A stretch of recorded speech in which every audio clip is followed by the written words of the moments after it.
Kware umugezi umva rusaro rusaro. Nongeye kubasuhuza abakunzi ba FILIME TV. Amazina yanjye nk'ibisanzwe n'Ingaburo. Impamvu muri kumbona hano imbere za kamera ya kuri channel ya FILIME TV ni kugira ngo tubahe ubusobanuro bw'impamvu filime yitwa Rusaro imaze iminsi mutari kuyibona nkuko mwayigezweho mbere. Impamvu filime rero yahagaze nuko ngiye nagize ibyago, nkagira ibyago nkapfusha petit frère wanjye urumva ni muri umuntu wanjye nkurikira.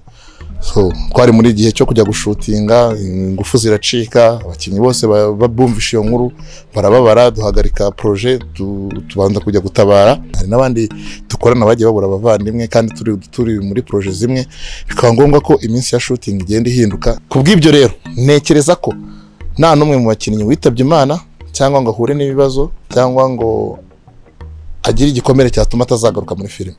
Abakinnyi bose barahari guhera ku murongo, mwagiye mukunda muri Rusaro. Nariyakiriye nagarutse bundi bushya, turi muri mood tugiye gukomeza kubaha ibyanyu rero ni filime yitwa Rusaro.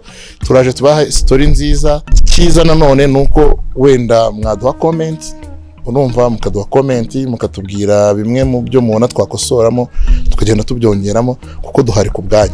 Kora subscribe kuri FILIME TV ubone filime zigiye zitandukanye. Urabonamo Rusaro, ubonemo Urusobe, ubonemo Urusundi, ubonemo Kamugi, ubonemo My Choice, ubonemo ni filime nyinshi zigiye zitandukanye.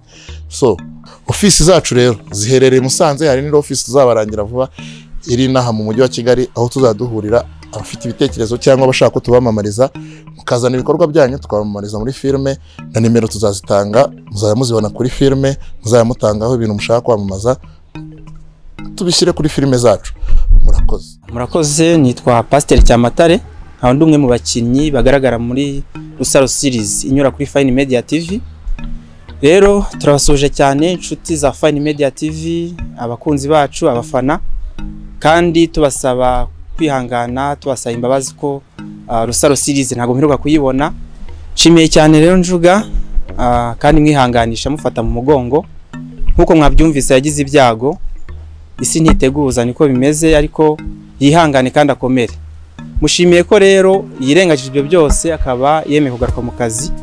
Rusaro series imaze iminsi itagaragara kuri FILIME TV, ariko nibyo byago twagiye duhura nabyo. Bamwe mu bakozi ba FILIME bagiye bagongana n'ibyago biza bidateguje, bituma filime idakomeza guca uko byari bisanzwe. Ariko tubabwira ko muri aka kanya noneho director amaze kujya ku murongo, abakinnyi amaze kujya ku murongo, mu minsi iri imbere agiye kongera abaheze filime nziza cyane Rusaro series. Ikindi ngiye kubabwira cyiza cyane kandi gikomeye, muri icyo gihe arimo gutunganya cyangwa se agiye kwishyira kuri gahunda kugira ngo filime izaze imeze neza, tugiye kubahereza filime bita Mission y'amaraso.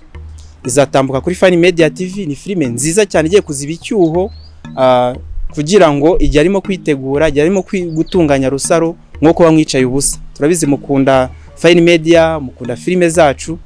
Rero iyo Mission y'amaraso ni filime nziza izarimo abakinnyi bakomeye, abakinnyi beza, harimo Patino na timu ye ndetse n'abandi bakinnyi bakomeye cyane hano mu Rwanda. Muzabona muri yo filime ndabararitse, muzabe muri hafi mu cyumweru gitaha. Mushake megabyte, mushake amatelefone, muzakore share, like na comment.